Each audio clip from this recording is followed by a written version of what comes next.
some of the survey findings because they inform how we think about our neighbourhoods. And when you're looking here, we ask people what's the most important problem facing Australia today, and you'll see there that invariably it is almost always the economy. And people's economic circumstances plays an enormously important role in social cohesion and how their sense of belonging in society. Of course, during COVID, that was the only time when something else actually popped up over the economy, but generally it's always the economy. In the last 3 years, our social cohesion has been completely stable. It is at 78, which is a really strong social cohesion, so we are a very cohesive nation. And because it has stayed at the same level every single year for the last 3 years, usually comes as quite a bit of a surprise to people.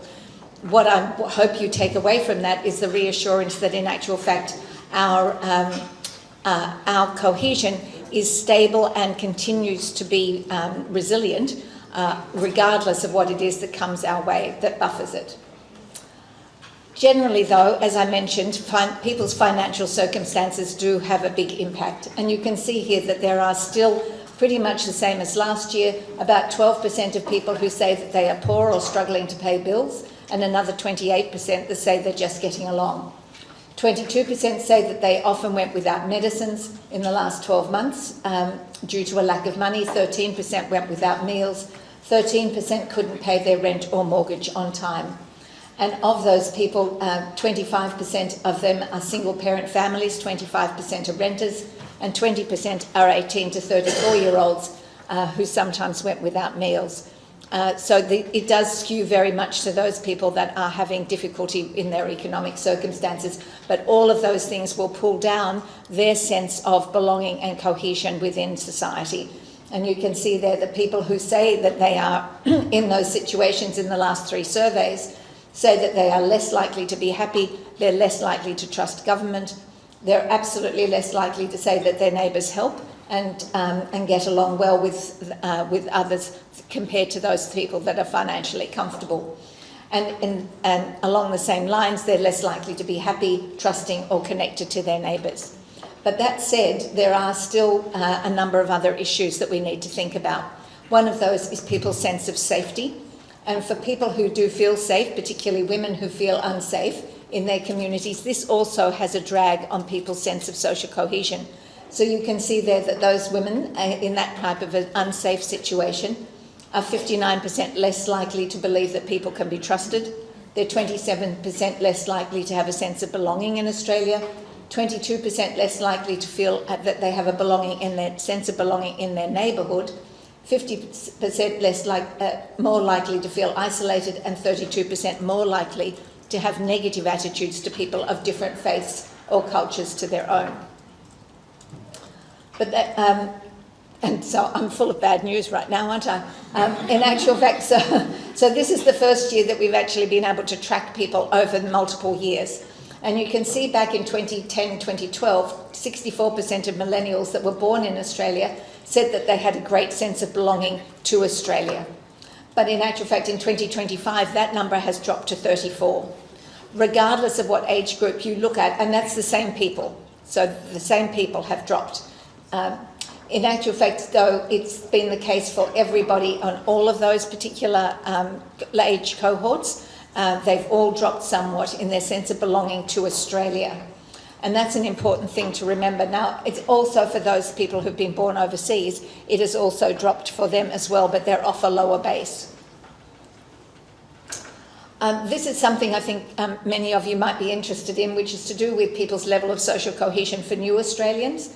And of course, when they're here for a shorter amount of time, so that first one on the left-hand side, they have a lower sense of belonging and a lower sense of participation, as you could imagine, but in actual fact they have a very high sense of social justice and a very high sense of acceptance. Over time, of course, they tend to then navigate their way back to being as cynical as those people who were born in Australia, so about most things. So you can see that that's the Australian born on the far right, and just before that is new Australians who've been here for over 20 years. So still having a lesser sense of acceptance, unfortunately, but certainly more from a similar level in regard to the other domains. When we look at attitudes to immigrants and faith groups, that is always an area of concern, and it's no denying that there is a level of discrimination that occurs in Australia.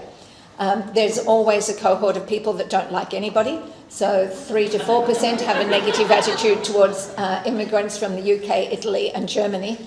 They're probably part of the other cohorts as well. 27 to 43% have negative attitudes towards immigrants from China, India, Lebanon, Iraq and Sudan. We choose particular countries. We don't ask people to designate the countries themselves. So you can see that all of those areas are people who are experiencing more discrimination than others.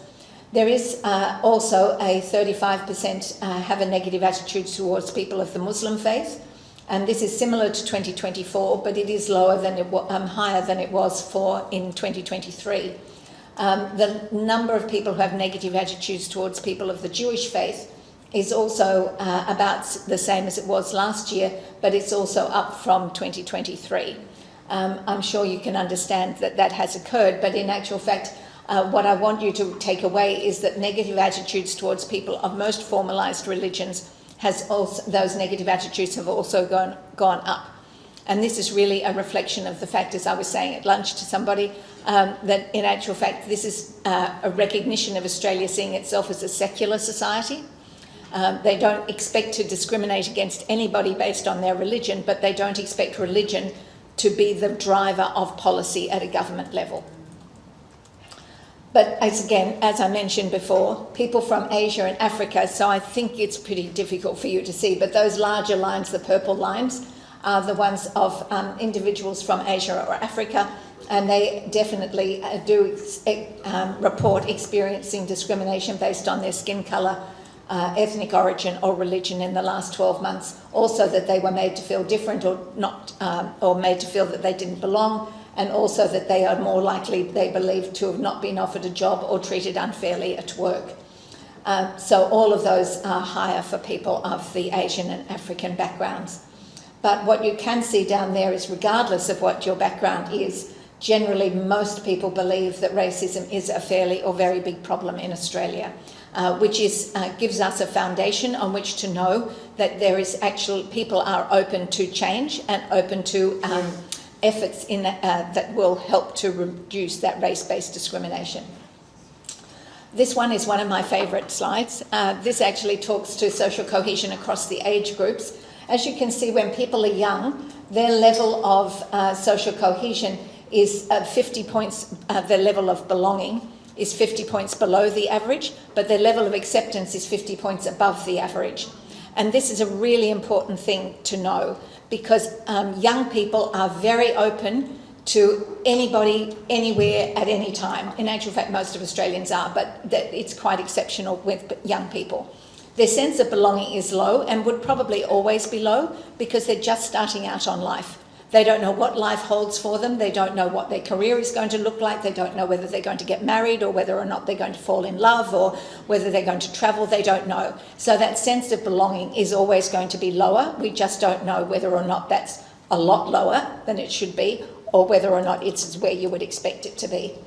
By the time people get to be over that 65 mark, pretty much, you can see that all of that has completely reversed. So their sense of worth, sense of social justice, their ability to participate, and their sense of belonging are all considerably higher than they have been at any other point. But their level of acceptance is considerably lower.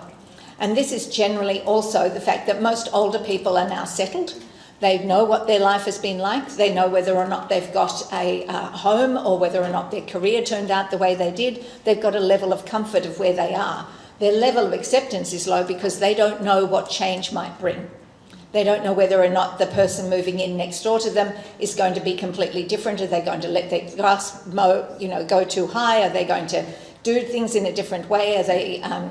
Is somebody going to build a mosque down the road? Would that change things? Is there going to be too much traffic? All of those sorts of things. So they're really reluctant when it comes to change. So understanding the dynamics of a people's life course is a really, really important component. What's really good news is that 83% of people in Australia believe that multiculturalism has been good for Australia. 67% agree that accepting migrants from different countries makes us stronger. 81% think that immigrants are good for the economy. 90% believe that somebody who was born outside of Australia makes just as good a citizen as somebody that was born here. That's phenomenal. And 78% agree that immigrants improve Australian society. That's the sort of basis on which you're looking at, is the strength in Australian society around accepting people regardless of where you come from is really, really strong. And I'll show you some other things that you should be really proud of. Some of you will have read ahead and noticed that those have dropped somewhat over the last year. That is true, and it's something we need to keep an eye on. But where you're at is still really, really high. And one of the things I would hope is that it makes you proud of the fact that you live in a society that is very, very open and very proud of being multicultural.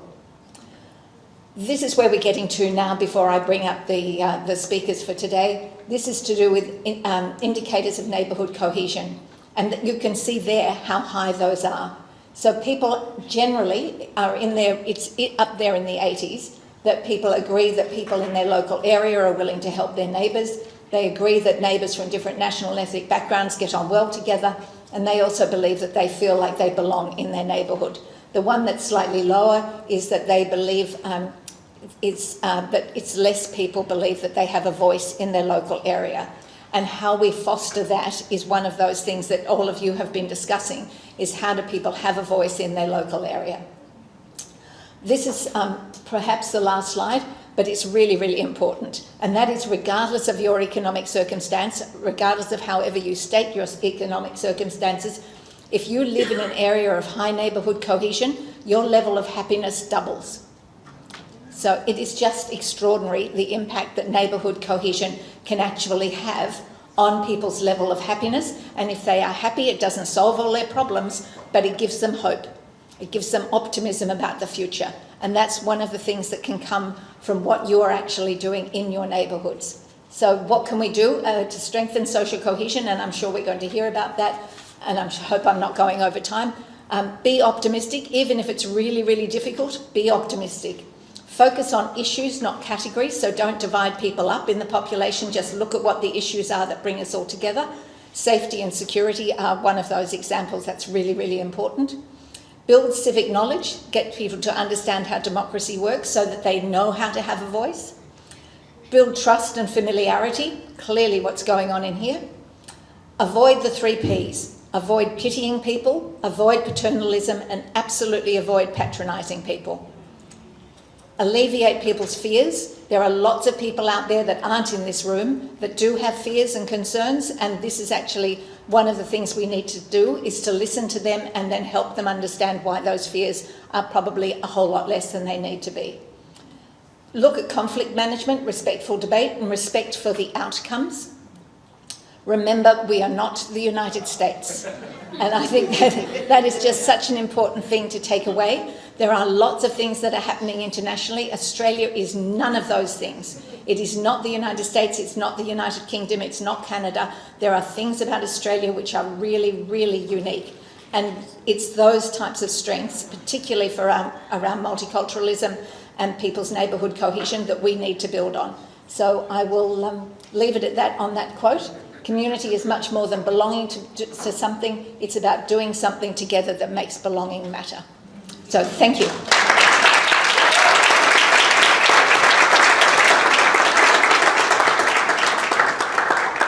Now, I would just like to, I'm going to read people's bios out, as I hope that they will come up. So I'm absolutely delighted that Rosemary is going to join us. Rosemary Kariuki is a multicultural liaison officer with New South Wales Police, where she links and facilitates communication and interaction between the police and culturally and linked, it's a term I never wanted to use, anyway, between other people in the community. Rosemary was the 2021 Australian Local Hero and is a member of the Order of Australia Medal. Rosemary has written a memoir called A Joyful Life, and anybody who's met her will know why it's got that title. Rosemary has also just launched Mama Rosemary Foundation to continue doing what she likes best, walking with women. Please, welcome.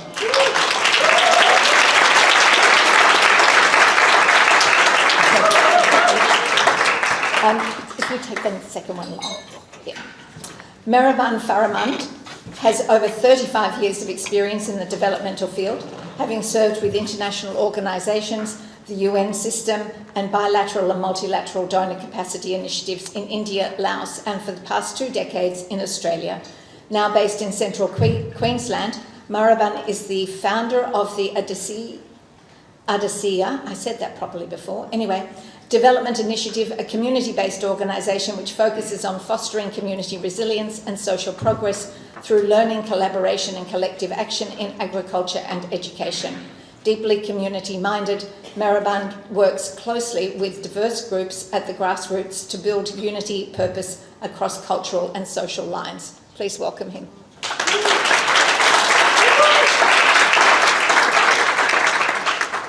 And May, who I've had the pleasure to only recently meet, is an educator and community development practitioner whose work centres on how communities build the capacity to shape their own futures.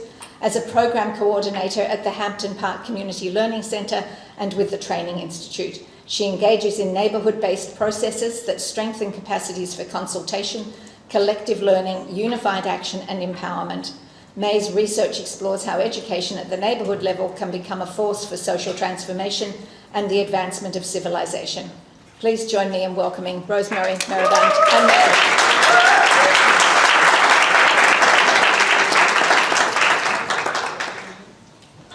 You have a very beautiful panel here. You're self-included. Have we all turned our things on? Yes. Oh, there we go. Yes? All on? Great. So we might start with what's your response to that particular data? So May, start with you. Thanks. While you were sharing, I felt that in particular the last quote that you shared around people connecting a community as people that belong to doing something. I can't remember the full quote. It just doesn't matter. And I was thinking about our experience. So I live in a neighbourhood, Hampton Park in Melbourne. If you know Melbourne, like if you heard of Dandenong, like Canary Wharf, in those areas is where we live. And I felt that as soon as we started thinking beyond just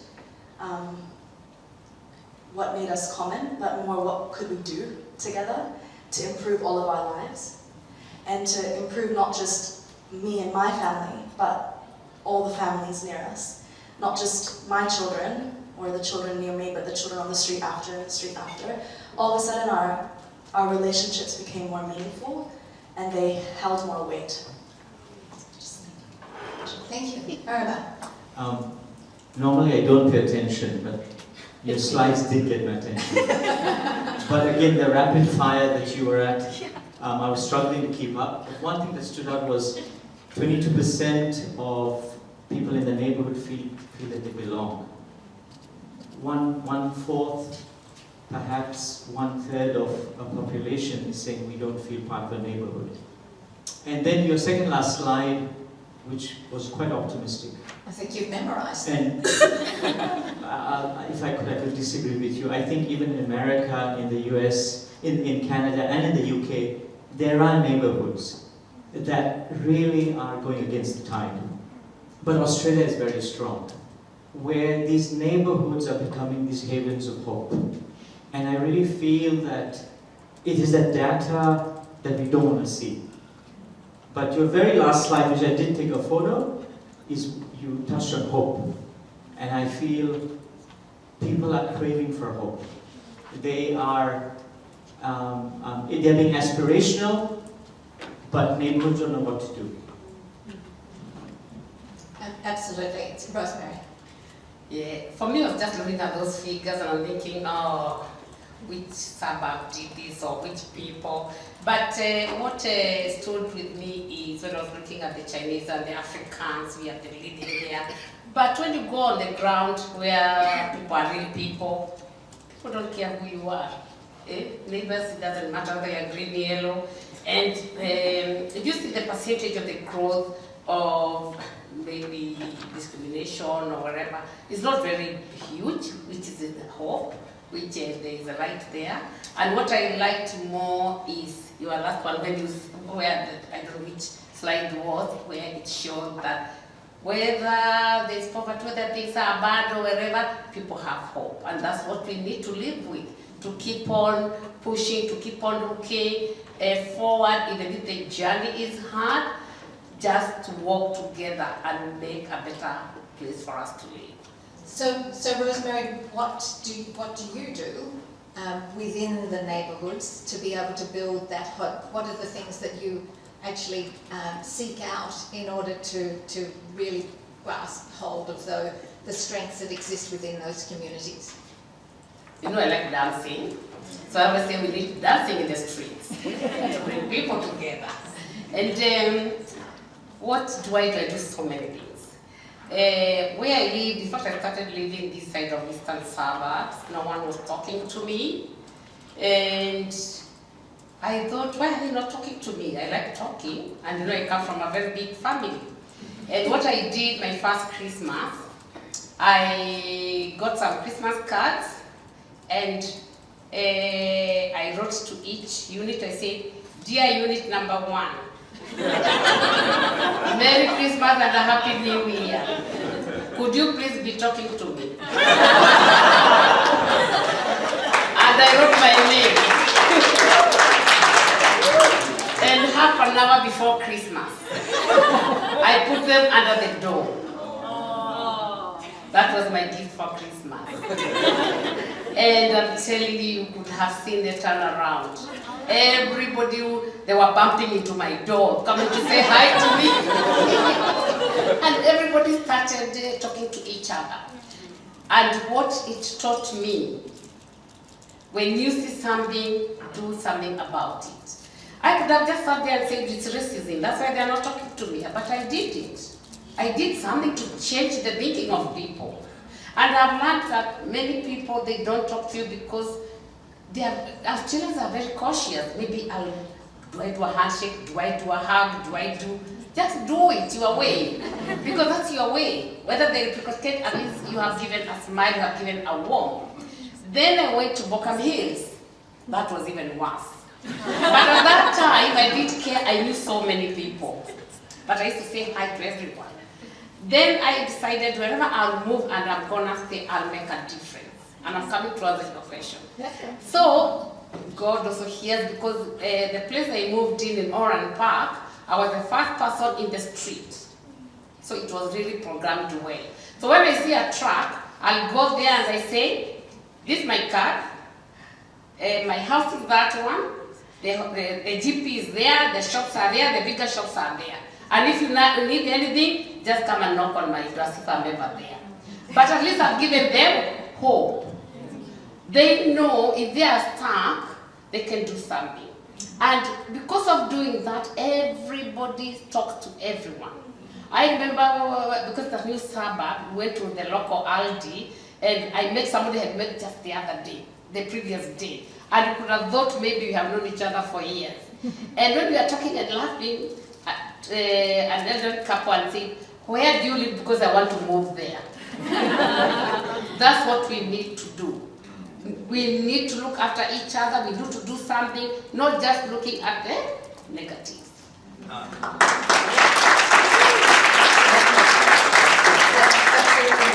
Thank you. Mehraban, did you? I think we need to clone her, eh? Really wonderful key points you touched on. You touched on hope, you touched on perseverance, and you touched on just having this beautiful broad smile. And I feel that's again what people want. And I'm only trying to resonate with what you've shared, because I don't repeat it. It is hard. Because I don't think people vocalize it, but you can feel it when they're saying, "I'm not sure whether this is going to succeed." And maybe not me, it's not for me. But when you go back half an hour before Christmas and give another invitation card, they know you're not giving up. And I feel this is what we are also experiencing. That for 2 years when we started, it really was a conversation with another family. And that grew, and that grew. And then, you know, when you get to the critical mass, people wanted to be part of this. They want to have identity. And I think it's not far before it becomes, and you give agency to this group of families. And I think then the problem solving that kicks in, the collaborative arrangements that we start to design, it takes its own course. We can't come with a formula from another place. We have to see what's the capacity, what are our challenges, but what people want to see a few taking charge and moving it forward. Mehraban, what about the older people that are somewhat reluctant to let new people in and new ideas in? How do we engage with them? Is it much the same way as in person to person? Yeah. Again, I'm very cautious because we are not using that language. Whether you've seen your time and you cook food, but rather what you can do and listen to them. So we've got one elderly lady, she stitches. She's a seamstress and she does all kinds of little things she makes and she sells it. So we invited her and we called it Let's Learn to Stitch. And we were pleasantly surprised that many people say, we don't do it nowadays, you don't stitch a button. And we had a young family come with their 2 boys, they had 3 children, but the 2 boys to come and stitch their own button of their school shirt. And the father said, I felt so proud that my son said I stitched my own button. But importantly, this lady, Judy, felt empowered. And now it's become a bit of a thingy that, oh, we're going to go for Let's Learn to Stitch. So really hearing them of how they can contribute is critical rather than how we want to see them. Absolutely, as long as you also talk to what the young people engagement might look like. Sure. I was just thinking one turning point that we had in our neighborhood was when we started to see our neighborhood as like an organism, like a human body, and that each organ is required to help the body function, and that no organ is too old or too young or a bit crooked this way or that way, that they couldn't contribute to the well-being of the community, that each have something. And that everyone is required for the body to function. And so young people is like a very special part of this organism because they have this vitality and they have this ability to dream the world anew and then to act on it in that way. So in our community, young people began teaching classes on streets for children. And when they started to do that, they started to meet all the families around that weren't talking to each other. Our neighborhood has people from many different backgrounds, and many of them are facing similar challenges, and many of them are financial, like you described. And as the young people met all these parents, they helped the parents connect. Because it can be awkward for the parents. It's been a while since they've made new friends, they're worried that they're intruding, that they're being rude. But the young people act as like glue. They teach the classes for their children, and then the parents come and the parents start to meet each other, and then they start to realize that they all have something very important to give to one another, and more importantly that they're all required for the well-being of their children and the prosperity of their street. Now, May, I know you've repeated this story at least twice since you've been sitting at the table, so I imagine you've probably repeated it multiple times, but I do think you should tell people about the creation of the play that you put together. So, in our neighborhood, we realized we knew nothing about each other, and we wanted to know more. So the group of 7 of us, we taught the classes for children and junior youth, 12 to 15-year-olds, and we decided that we were going to go and interview families in our neighborhood to understand more about the family unit. And because the cultural diversity is very diverse, that every family is different. And within the family, we can learn so much. It's like a mini nation in one. So we interviewed 100 families, and we're like, this is so cool, they're all challenging, like they have the same challenges. Can't get my son off the iPad, the rent is rising, I feel really alone when my children go to school, and I have no one to talk to. I can't speak my language to anyone. Like, the challenges were similar, and we came back and we were so like excited by the opportunities, but we realized only 7 of us had heard all the stories. So then we said, okay, let's make it in a way that everybody who can hear everybody's story. So we put all the interviews into a play, and the play was about 4 families, the lives of 4 mothers, and they're sitting around at like a mother's group, which exists in our community. It has been created. And they're talking about their lives, and the play goes into each of their lives. And like, it was all written like verbatim, the quotes from the interview. And we showed the play back in sessions. So like one session, a group of maybe 60 people came and watched. And then we'd have a conversation about the themes in the play. And over the course, 500 people from just our own neighborhood saw the play and heard all those stories. And all of a sudden then mothers were saying, you struggle with that too, I can't get the game off, and they don't even know the names of the games. And then the youth are helping them understand what are the games, maybe this one is more addictive than that one, and maybe this one's more appropriate than the other one.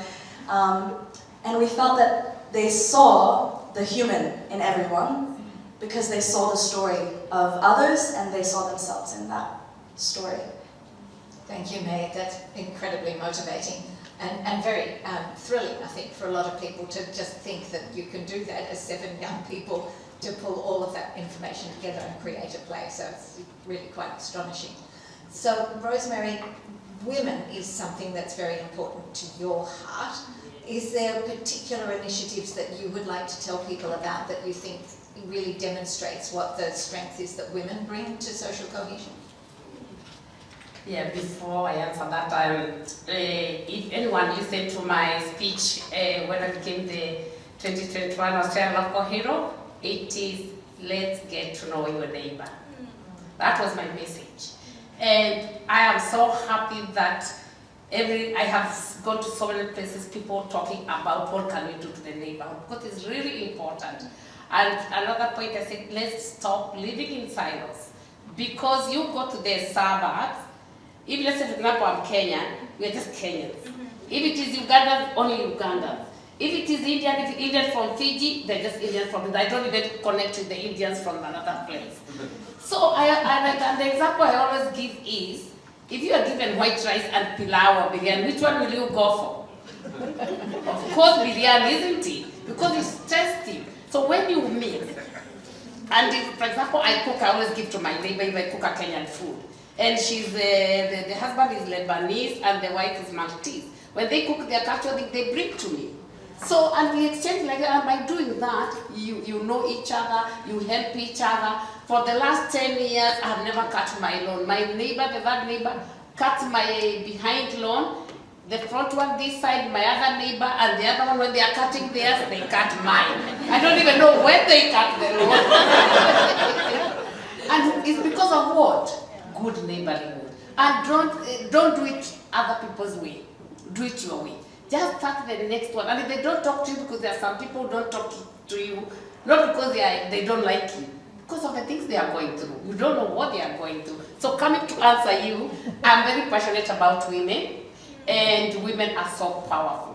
When you give information to a woman, and especially today's with the social media, within 2 hours it will be all over the world. Because when they believe in something, when they see something good, they forward, until, and that's how I chose to work with the women. Because I am looking at the families. If I give that information to these women, they will give it to their families and to their neighborhood. Some things which I empower the women with is using social setups to bring the women out. As you know, some women can never leave because of either cultural background or families are huge, or because of controlling, different reasons. But if there's a mother and daughter dinner dance, they will come.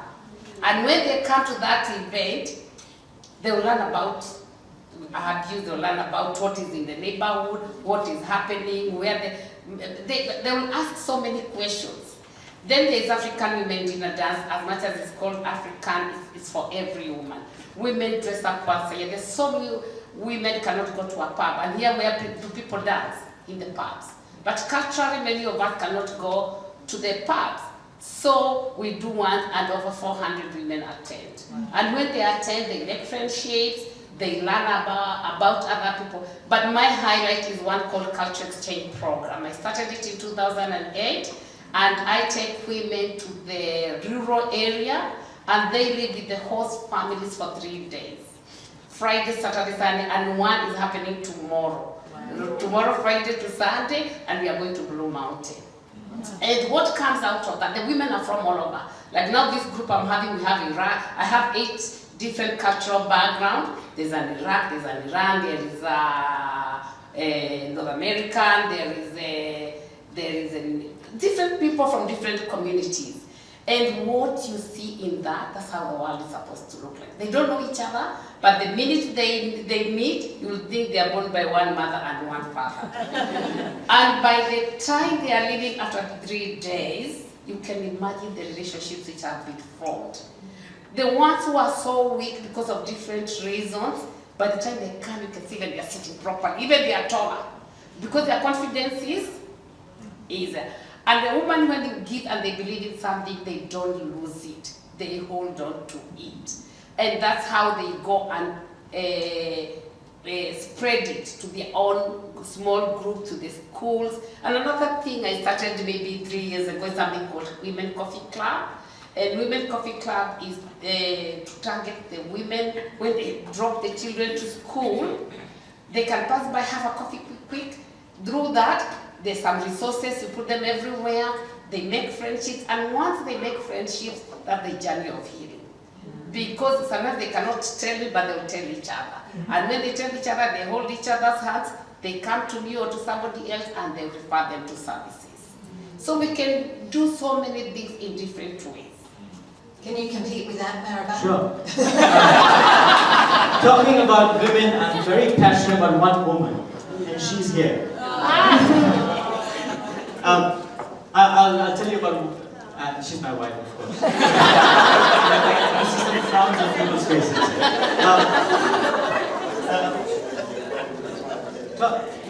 About passion, it's agriculture. What we are, as a neighborhood, we are learning how to engage in agriculture. The tillage of soil, I don't know who does that today. A very, very minute number. And we are told when it comes to the economy, to our future, is dependent on agriculture. So what we are experimenting is how we as a neighborhood can come together. And Rosemary, you shared about cutting of lawns and so forth. We're learning about it. How to grow vegetables, how to share vegetables, how to bring us, in a sense, a circular economy at the neighborhood level. So there's a lot of experimentation happening. Beehives, having a community compost. We built a chook pen together. Of course, to produce the eggs. The conversation that proliferates when you go and give eggs to a family.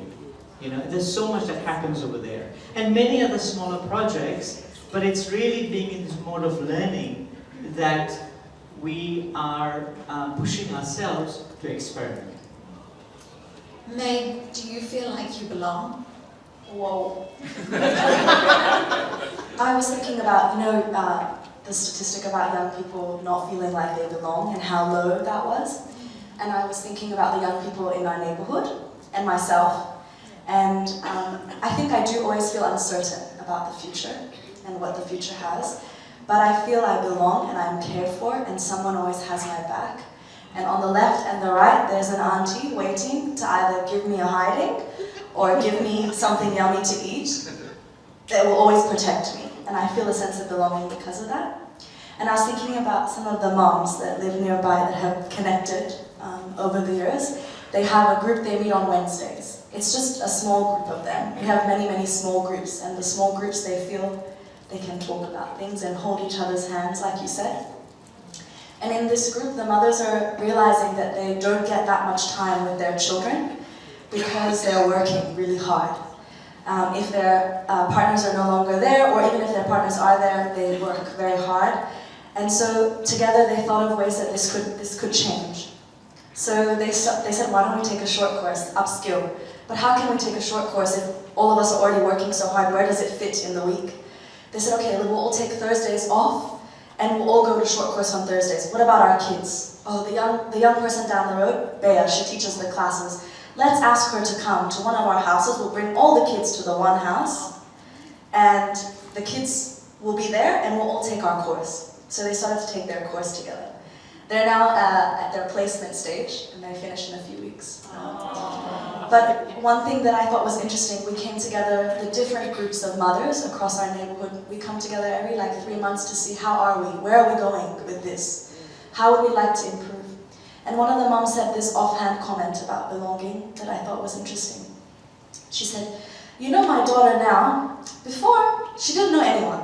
Now she knows everybody's cars. And I said, she said, I'm walking down the street, she said, this is that one's car, this car is Pollyanna's car, this car is May's car, that one is Auntie Shiva's car, and she knew every car. And I was like, oh, that's an interesting thing. And then she said, but you know, it means that wherever my daughter goes, that there are many eyes watching her to protect her.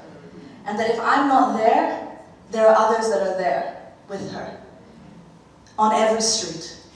And I thought, surely that someone feels they belong when they look around and on every road, there's someone there that's watching them. So does that apply to you too? Yes. So personally? Yes. So you have that sense of belonging in your neighbourhood because you very obviously participate and actively participate. Do you have a sense of belonging to Australia?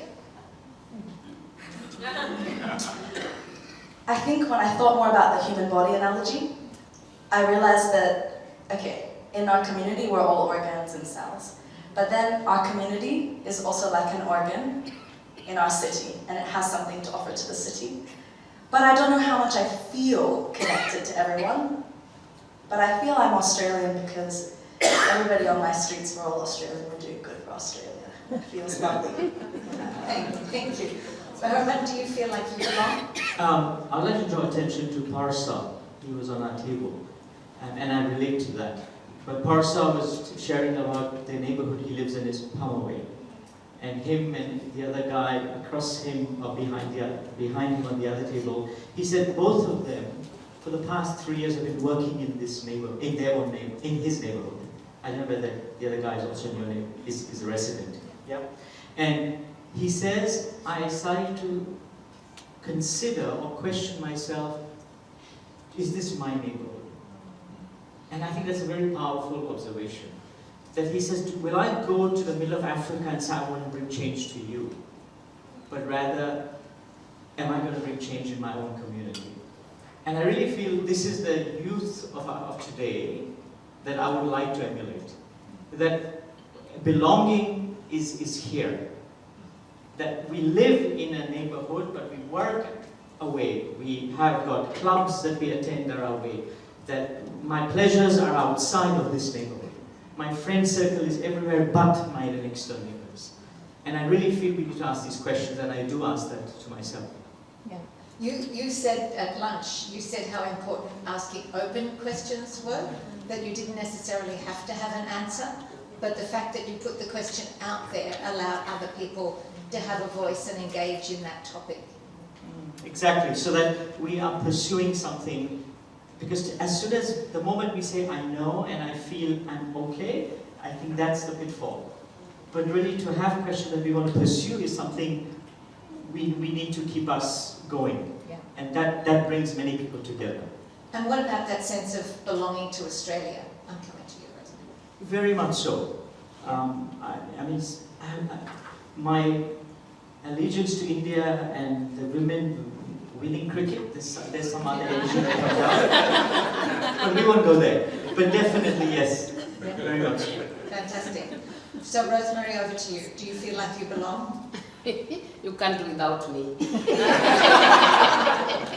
You come to my house on a Thursday or a Wednesday evening, there's somebody who have brought a pot of this and the other one, I don't know. Say, Rosemary, what are you doing? Oh, so-and-so is bringing this. Okay, I'm bringing this. In the evening, around 9 p.m., we have 8 people around my table, and I got a table which is square so that we can see each other. Then I live with my grandson here, Shosho's grandma. Shosho did tell me we have visitors. I didn't know we had visitors. And that's how I belong. And these people are not Africans. One is, they are all different communities. And this came about because I stopped seeing negative. I decided in my life I'll be seeing positive.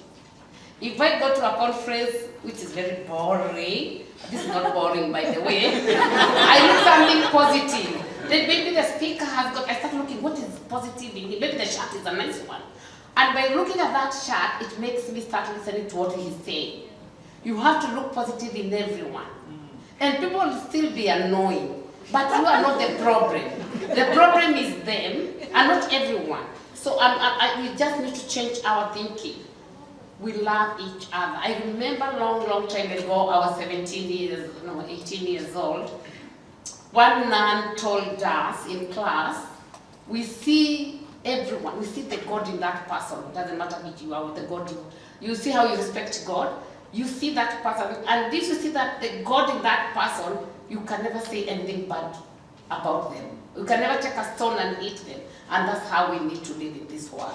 Everyone, we see them in that image that God made in them. So that's how I belong. I belong to the world. Yeah. Yeah. So, Rosemary, you received an Order of Australia. What did that mean to you? It was a big thing. I was talking to my friends that when I left, I had come from a small village in the village back in Kenya. I come from Kenya. I never knew I would be even sitting somewhere like here. And it meant a lot. It meant a lot for the women because it's the women who have made me be there. Sorry, men, but I work with the women to support the men. So you are still there. So it was big for me, and it helped me, many women to come to me needing help. I get calls from all over Australia. One lady from Thailand was coming in Thailand and called me. I never pick my phone at night because I can never sleep if I accept. And she told me, Rosemary, I'm running away from domestic violence and I don't have anywhere to go. And I said, okay, when you come to the airport, look at the federal police, tell them you don't have anywhere to go. And if they don't give, but I know they'll give you a place to go, call me. I said, how did you get my number? I saw somebody and I asked them whether they have anybody they know. So, I am happy that I can be able to help people with it. Many people who don't have anywhere. Last week somebody called me, told me, I have no friend. I don't know how to make friendships. Already now I've introduced her to 3. And I'm taking her tomorrow to Blue Mountain for 3 days. And after the 3 days, she will know more people. She will make friends. So that's what it means to me, absolutely. Opening the door for, it belongs to everyone. So one final question to everybody. So May, there's a room full of people here that are all hoping to be motivated in order to leave those doors and go and do something that will actually make a difference in their neighbourhood. Have you got a suggestion or any advice for them?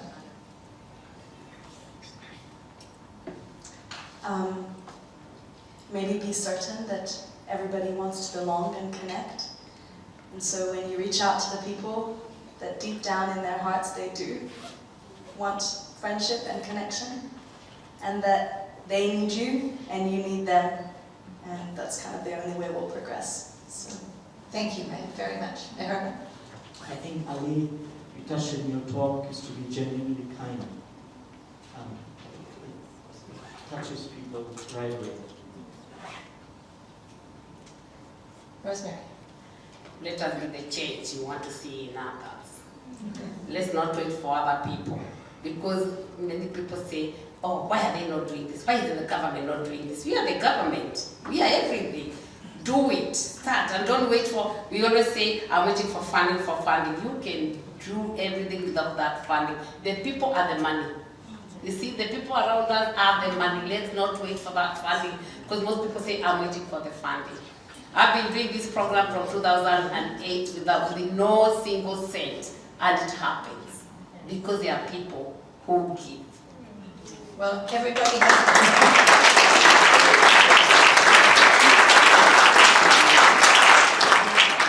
has the ability to go and do a Christmas card drop up and down the street. So I think if nothing else, that's certainly the first point of call. Could I ask you all to thank our very special guests?